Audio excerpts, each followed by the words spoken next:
ప్రస్తుతం మనం పశ్చిమ గోదావరి జిల్లా దొడ్డిపట్లలో ఉన్నాం. దాదాపు గత కొన్ని సంవత్సరాల నుంచి కూడా ఈ దొడ్డిపట్ల గ్రామానికి సంబంధించి ఏటిగొట్టు అనేది చాలా బలహీనంగా ఉంటుంది. దాదాపుగా ఎన్నో సంవత్సరాల నుంచి కూడా ఈ ఏటిగొట్టు బలహీనంగా ఉండడంతో ప్రతి ఏడాది గోదావరికి పెద్ద స్థాయిలో వరదలు అనేవి వస్తూ ఉంటాయి. దీంతో ఈ ఏటిగొట్టు పరివాహక ప్రాంతాల్లో నివాసం ఉండే గ్రామస్తులందరూ కూడా తమ ప్రాణాలను చేతిలో పెట్టుకుని జీవించాల్సిన పరిస్థితి కూడా నెలకొన్నాయి.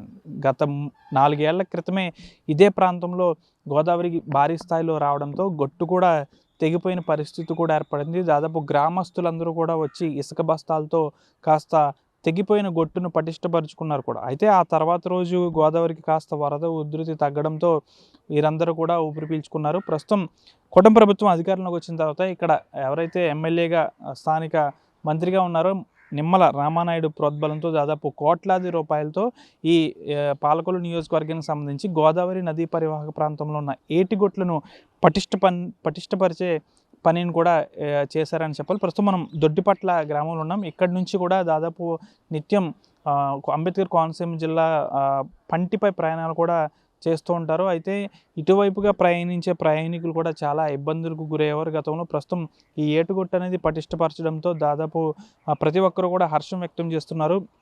అంతేకాకుండా ఈ యలమంచిలి మండలానికి సంబంధించి పాలకొల్లు నియోజకవర్గంలో ముఖ్యంగా యలమంచిలి మండలంలో ఈ గోదావరి నది పరివాహక ప్రాంతం అంతా కూడా ఉంటుంది. దీనికి సంబంధించి ప్రతి చోట కోట్లాది రూపాయలతో ఏటుగొట్టు పనులను పటిష్టపరిచారు. ముఖ్యంగా ఈ ఏటుగొట్టుకు సంబంధించి కాస్త వెడల్పు చేయడంతో పాటు ఎక్కడా కూడా గతంలో ఎక్కడైతే గండ్లు గోదావరికి సంబంధించి వరదకు సంబంధించి గండ్లు పడ్డాయో ఆ ప్రాంతంలో కూడా పెద్ద ఎత్తున అయితే పనులు చేపట్టారు. అయితే ఇక ముందు వచ్చే గోదావరికి వరదలకు అయితే ఈ చుట్టుపక్కల గ్రామాల వాసులు అందరూ కూడా ఎక్కడా కూడా ఇబ్బందులకు గురి కాని విధంగా కూడా పనులు అనేవి జరిగాయి. పెద్ద ఎత్తున గోదావరి ఏటుగొట్టుల పనులు కోట్లాది రూపాయలతో జరిగాయి. ప్రస్తుతం ఈ ఏడాది కూడా మరికొన్ని నెలల్లోనే గోదావరికి వరదలు వచ్చే అవకాశం ఉన్నందున ముందుగానే ఈ ఏటుగొట్టు పటిష్టపరిచే పనులనైతే పెద్ద ఎత్తున సాగాయి. ప్రస్తుతం ఇక్కడ స్థానికులతో పాటు ఈ గోదావరి నదీ పరివాహక ప్రాంతంలో నివాసం ఉంటున్న ప్రతి ఒక్కరు కూడా హర్షం వ్యక్తం చేస్తున్నారు. ఎందుకంటే ఏటుగొట్టు అనేది వారికి గోదావరి వరదలు వచ్చినప్పుడు వారిని కాపాడే ఒక రక్షణ కింద ఉంటుంది. అలాంటి ఏటుగొట్టుకు సంబంధించి పటిష్టపరిచే పనులు పెద్ద ఎత్తున కొనసాగాయి కాబట్టి ఇటువైపున మనం చూసుకోవచ్చు.